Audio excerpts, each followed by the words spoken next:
আমরা এখন দেখে নেব কোথায় টু এর এক্সেপশন বসে। এক্সেপশনের বেলায় টু এর সাথে আর ভার্বের বেইজ হয় না, তখন হয় ভার্বের সাথে আইএনজি। কখন?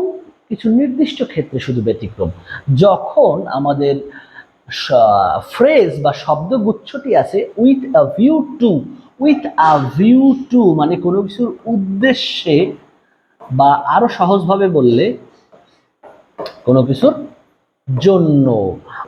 হ্যালো অডিয়েন্স, টিএলসিসি অনলাইন এডুকেশন হাবের পক্ষ থেকে আমি হিমেল আপনাদের জানাই আন্তরিক শুভেচ্ছা। বরাবরের মতো আজও হাজির হয়েছি ইংলিশের একটি নতুন টপিক নিয়ে।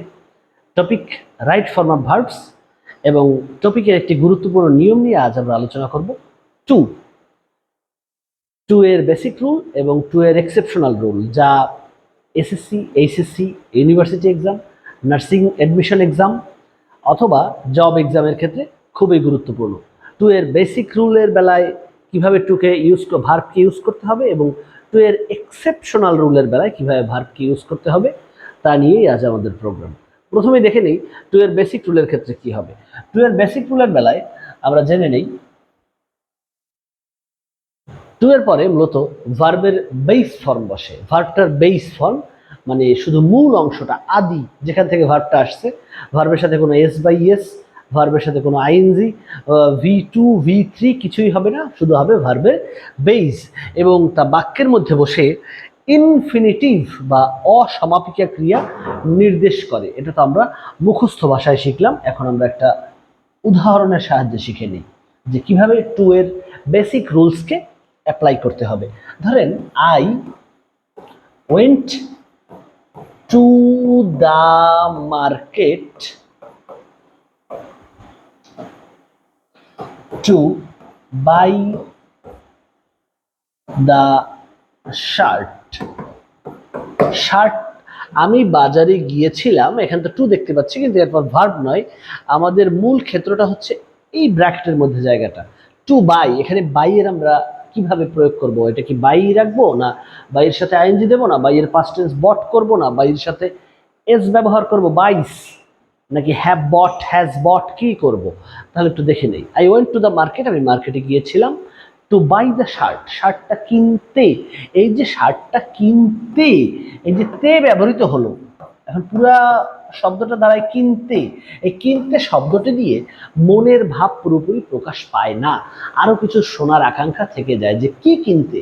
শার্টটি কিনতে যখন বলছি তখন হচ্ছে মনের ভাব পুরোপুরি প্রকাশ পায়। তো যেহেতু পুরোপুরি প্রকাশ পায় না, তাই একে বলা হয় অসমাপিকা ক্রিয়া। আমরা যেটাকে চিনি ইনফিনিটিভ হিসাবে, ইনফিনিটিভ।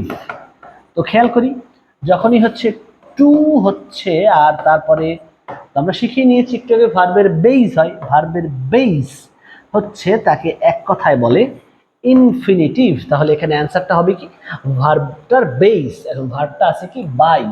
এই বাই এর বলছিলাম কয়েকটা রূপ, বাই থেকে বাইস, নাকি বাই থেকে হচ্ছে বট, নাকি বাইং, নাকি হ্যাভ অথবা হ্যাজ বট, নাকি হ্যাড বট, কি হবে? এতগুলো রূপ বাইয়ের আরো তো রূপ রয়েছে, তার মধ্যে কোনটা সঠিক হবে? যেটা আদি তাকেই বলে বেইস। অতএব এর মধ্যে আদি হচ্ছে বাই। তাহলে টু এর পরে হবে সেই আদি রূপটা বা বেইস রূপটা। অতএব সঠিক অ্যান্সার হচ্ছে বাই, টু বাই দা শার্ট। ওকে, তাহলে আমরা বুঝে নিলাম টু এর পরে ভার্বের হয় বেইস, এটা বেসিক নিয়মের ক্ষেত্রে। কিন্তু এর কিছু ব্যতিক্রম আছে, সেই ব্যতিক্রমের বেলায় আর এই নিয়ম খাটে না। যেহেতু নামেই সেটার ব্যতিক্রম, অতএব নিয়মটাও হবে আলাদা। তো ব্যতিক্রমকে ইংলিশে কি বলে? এক্সেপশন। আমরা এখন দেখে নেব কোথায় টু এর এক্সেপশন বসে। এক্সেপশনের বেলায় টু এর সাথে আর ভার্বের বেইজ হয় না, তখন হয় ভার্বের সাথে আইএনজি। কখন? কিছু নির্দিষ্ট ক্ষেত্রে শুধু ব্যতিক্রম।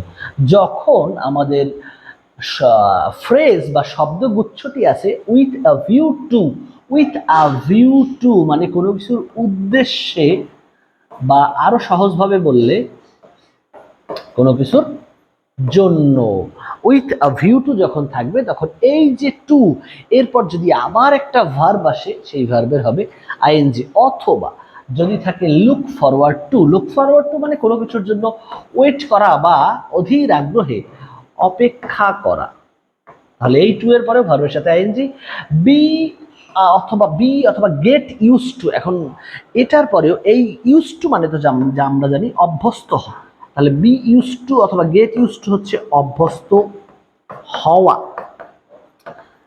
এরপরেও ভার্বের সাথে হবে আইএনজি। তবে এখানে একটু কথা বলে নেই, বি ইউজ টু মানে যে শুধু বি থাকতে হবে এমন না, বি এর পেটের মধ্যে যা যা আছে am, is, are, was, were, তারপরেও যদি ইউজ টু থাকে তাহলে ভার্বের সাথে আইএনজি। অথবা গেট মানে যে শুধু গেটেই থাকতে হবে তা নয়, গেট, গেটস, গট, গটেন যা থাকুক, গট অথবা গটেন একই রূপ। তারপরে হচ্ছে ইউজ টু যদি থাকে তাহলে ভার্বের সাথে আইএনজি, তাহলে এটাও ইউজ টুর একটা এক্সেপশন। এছাড়াও প্রেফার টু অর্থ কোনো কিছু পছন্দ করা, কমিটেড টু কোনো কিছুর প্রতি অঙ্গীকারবদ্ধ, অথবা এডিক্টেড টু অথবা ডেভোটেড টু। এডিক্টেড টু মানে খারাপ কাজে খুব বেশি মনোযোগ, মানে খারাপ আসক্ত, আর ডেভোটেড টু মানে হচ্ছে ভালো কাজে মনোযোগ, মানে অনুরক্ত। এই ফ্রেজ বা শব্দগুচ্ছগুলো যদি থাকে তাহলে এই প্রত্যেকটা টু এর পরে যে ভার্বটা আসবে তার সাথে হবে আইএনজি। এবার আমরা এক্সেপশন নিয়মটার উদাহরণটা দেখে নিই, তাহলে হয়ে গেল। I went to the market, সেই উদাহরণ দিয়ে করাচ্ছি। উইথ আ ভিউ টু মানে কোনো কিছুর জন্য, আমি বাজারে গিয়েছিলাম কিসের জন্য, সেম জামাটা কেনার জন্য। তবে এখানে আর এই টু মানে টু এর বেসিক না, টু এর সঙ্গে আছে উইথ এ ভিউ, পুরোটা মিলে উইথ এ ভিউ টু, তার মানে টু এর ব্যতিক্রম, তার মানে আর ভার্বের বেস দেব না, ভার্বের সাথে দেব আইএনজি। তাহলে অ্যান্সারটা হবে বাই নয়, এখানে শুদ্ধ উত্তরটা হবে বাই এর সাথে আইএনজি, তাহলে বাইং। এখন একটু আমরা পুরোটা পড়ে নেই। I went to the market with a view to buying the shirt. তাহলে আবার আমি একটু সামারাইজ বা সারাংশ করছি আমার পুরো ভিডিওটি। টু এর বেসিক রুলের ক্ষেত্রে ভার্বের হয় বেস, আর টু এর এক্সেপশনের বেলায় ভার্বের সাথে হয় আইএনজি। মনোযোগ দিয়ে ভিডিওটি দেখার জন্য সবাইকে ধন্যবাদ। টিএলসিসি অনলাইন এডুকেশন হাবের সঙ্গেই থাকবেন। আর আগেও বলেছি, আর এই ভিডিওতেও আবারও বলছি যে আমাদের নার্সিং কোর্স সেপ্টেম্বর মাস থেকেই শুরু হতে যাচ্ছে। এছাড়াও আমাদের এসএসসি এবং এইচএসসির অনলাইন এবং অফলাইন প্রোগ্রাম চালু রয়েছে। যারা আগ্রহী তারা ভিডিওর নিচে দেওয়া নাম্বারে যোগাযোগ করবেন। ধন্যবাদ সবাইকে, ভালো থাকবেন।